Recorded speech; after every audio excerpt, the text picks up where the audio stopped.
another important one to talk about. So I remember when getting into trying to stop pornography, there was this strong culture adopted from the nofap space, and also when I went to, two other paid programs after that sort of period. Um, this emphasis on avoiding triggers, trigger avoidance, and I think on the surface, when you start getting into trying to stop watching pornography, using pornography addiction, it's a very sort of intuitive way of looking at it, right? Because you're in a situation where, okay, there are things on your devices, something on your laptop, something on your phone, which if you look at it, you feel this sort of compelling feeling of, okay, well, now I'm feeling this way, now I'm feeling like aroused, horny, whatever you want to call it, and you feel sort of compelled to act out on it because you've just seen this image or this video or whatever stimulus it is. And this is sort of what would be labeled as a trigger, and I was in this mindset of trying to avoid it. So when I first started NoFap, I was trying to get these triggers out of my life, check out my internet cable, put blockers on my devices, keeping away from certain things, certain areas, certain sort of websites, trying to stay away from social media posts and all that stuff, thinking that I was actually doing a productive thing when it comes to staying away from pornography. And again, on the surface, it sounds like, it's a good idea. Now, we'll get into why sort of that never worked for me, but just to emphasize on that point right there, even when I was avoiding triggers, I felt that it just wasn't working. I felt that I was wanting to watch porn. I was still watching porn, still getting into a situation where I would say, it's my one last time now, and I'm going to stop having triggers around. I'm going to avoid triggers and keep track of them. I still ended up relapsing. I still ended up back in the same cycle, even with all the efforts of trying to stay away from them. And this isn't just NoFap, it also comes to the two other paid coaching programs that I was in order to overcome my addiction. There was that trigger avoiding culture as well. And it didn't really occur to me why it wasn't working, because when you do these things, you think you're doing the right thing. You think that you're being sensible by taking yourself out of the situation, by being safe in that place of safety away from triggers. And we'll go into sort of the reasons why I was incorrect on that, and many other guys find themselves in the same position. It wasn't until I took up coaching with Tom Molyneux and Mary Paulus where the correct sort of mental stance, the correct sort of mental software was installed within me in order to get this sort of shift correct, and in order to get this critical shift in place where I could actually think about things from a place of strength and power, not having to run away from triggers, not having to avoid them, not having to put restrictions in my life. Because ultimately, when you're in that sort of mindset of feeling less free and less powerful and trying to avoid all these triggers in your life, you don't get that sense of mental freedom that you want to achieve by stopping pornography. Ultimately, by stopping pornography, when you first set out to stop it, you don't get that sense of mental freedom that you wanted to achieve when you first sought out to stop using pornography in the first place. And we'll try to articulate it. Okay, so here's a few examples of stuff that we typically label as triggers. So social media posts and videos, we all know the situation on that front. Music videos. So if you've ever been around since the 2000s, I feel that the content in the videos has always been escalating. At this point, it's never de-escalated, and it's pretty apparent to see. Drinking alcohol is another one. So being around alcohol, being intoxicated, being tipsy, leading you to sort of compulsive thoughts and feelings around, okay, well, it's my excuse to relapse right now. We'll get into it. Using drugs, marijuana, whatever, the same thing. Environmental triggers, so when you're in certain environments where you can see certain things or feel certain things, smell certain stimulus, again, it's one of those things where it's like, I see that as a trigger, I shouldn't go there, I can't control myself in this environment, and so you put yourself in that mental position of, I'm not strong enough to overcome the environment that I'm in. And procrastination is another one, and I put it in double quotes because it's such a vague thing. However, I see this language a lot on the NoFap forum and other spaces where one thought leads to the other, whereby people believe that procrastination, where they're not busying themselves with doing things, is leading to that situation where procrastination is the trigger of their pornography behavior, where in reality I've found that definitely not to be the case, having overcome this problem in a systematic way. And there's many more examples that we can add on to this, what's exactly happening in the mind when we're trying to avoid triggers. If you feel that you have to just put loads of different restrictions on all your devices, on all your situations, all the places that you visit, your timetable, all of that stuff, it gets you to a place where you're not really feeling free. First of all. Second of all, like I was saying earlier, you concede the mental position that if a trigger does come up in your life, that you're too vulnerable and you need to run away from it, and that you can't handle it, that when it comes up. Sure, it's not rational when I say this, but that is the mental position that you're adopting. That is the subconscious communication that's happening here. And that definitely matters a lot. And the key here is to rewire your thinking patterns, to rewire your neural pathways to a position when a quote-unquote trigger does appear, and we don't even like to sort of mention the word much. It's just compulsive desire. We just refer to it as when compulsive desire happens in the moment, it's just compulsive desire. We just deal with the desire in the moment in the correct way, putting us in a position of strength and power to just get to the other side of the urge moment by moment. And so yeah, the shift here then becomes, okay, well, instead of avoiding or running away from triggers, it becomes dealing with the compulsive desire in the moment from a place of strength and power. So I mentioned that I was in 2 coaching programs before, and I just want to cover real quick some other nuances that I encountered when on these coaching programs when it pertains to the world of managing triggers. One that I took about 5 years ago now. We have 3 examples here of not just triggers, but also boundaries that get attached to them, which can be quite relatable for some of you guys watching. So the first one is being hyper aware of your emotions, watching for triggering emotions and journaling them, keeping an eye on them. And yeah, it does sound useful on the surface. It does sort of sound like you're practicing self-awareness here.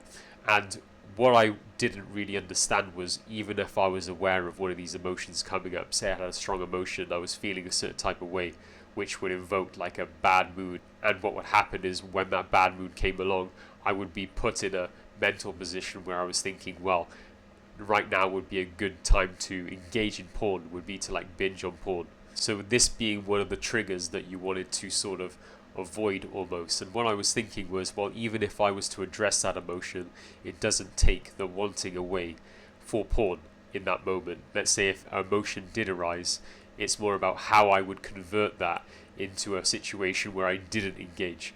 But I didn't really seem to get it, I guess.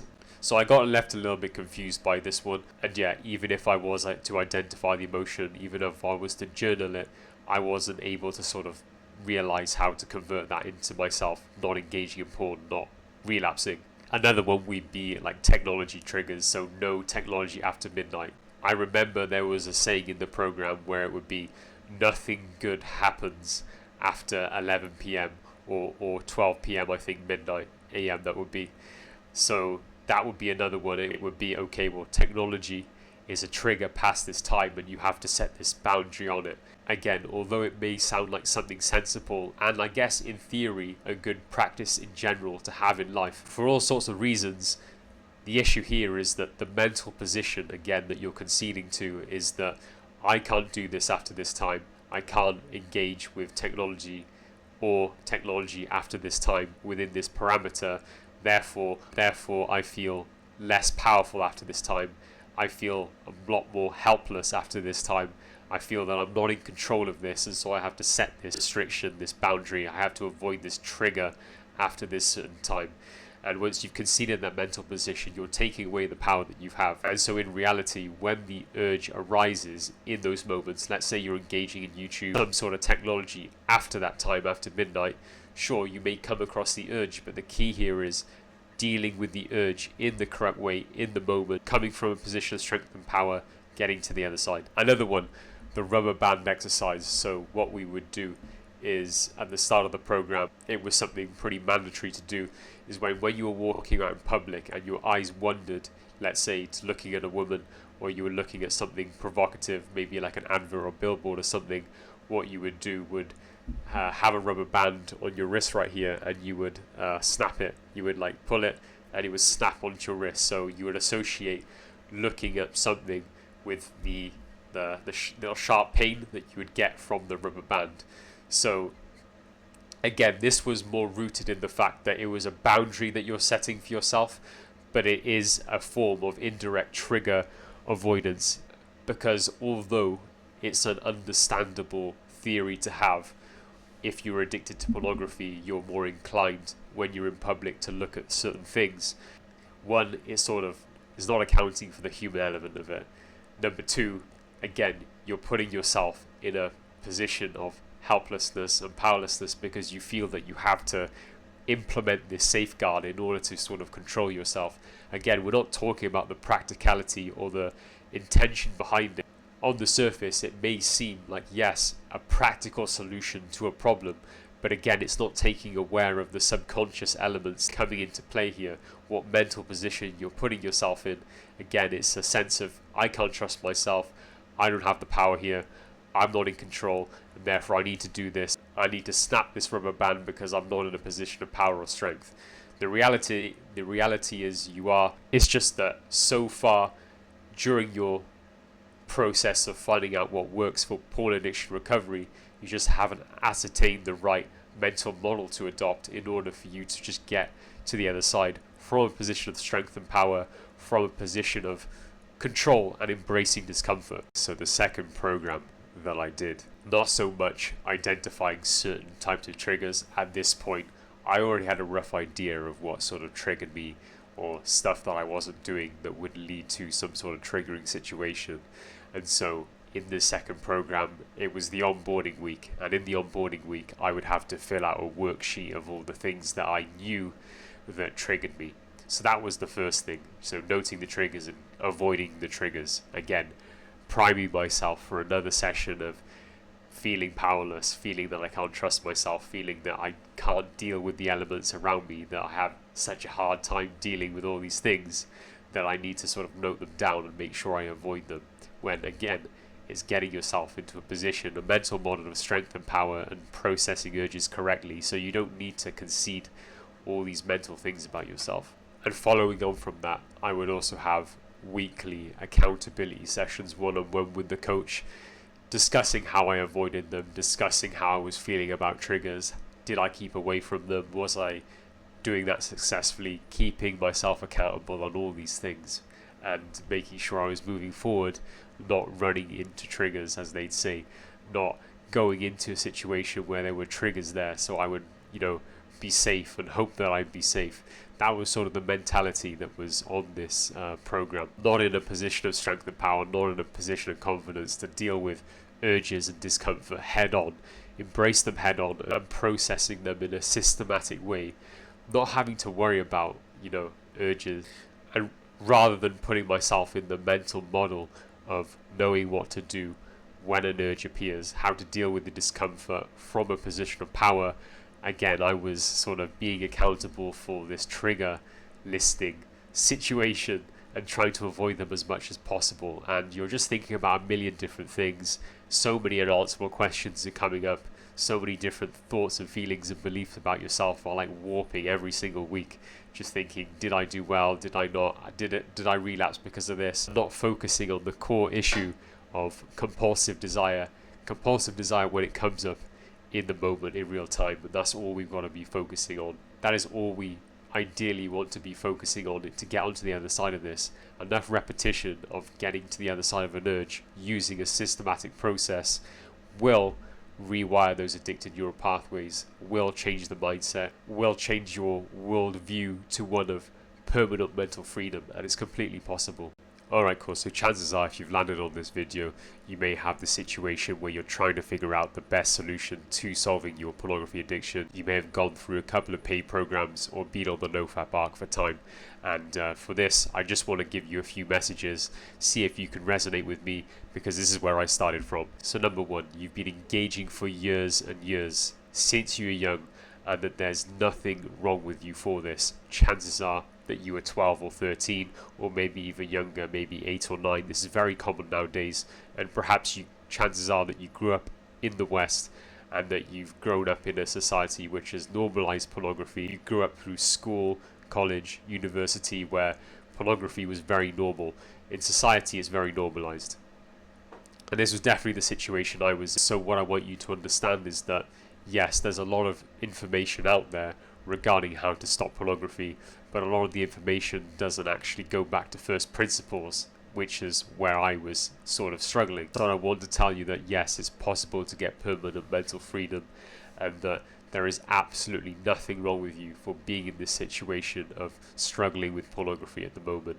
It's just the nature of it, and it's very normal. Number two, you've tried for years and years all these different things trying to stop, to find reasons, to find the right help, to look deeper, look for meaning, go to therapy, etc., etc. But all the approaches did not address the addiction, the desire directly.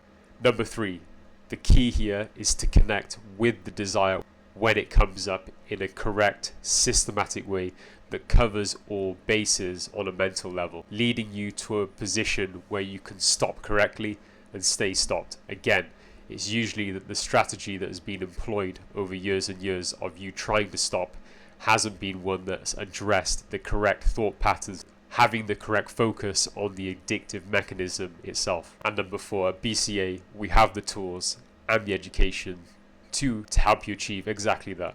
And one more thing I want to say here is that sometimes I feel that people come to me when they want to get on a call with me, which is understandable, and that when they do, they seem to come in with a lot of skepticism, and that's the correct position to have. That's actually expected. That's actually sort of people I look for.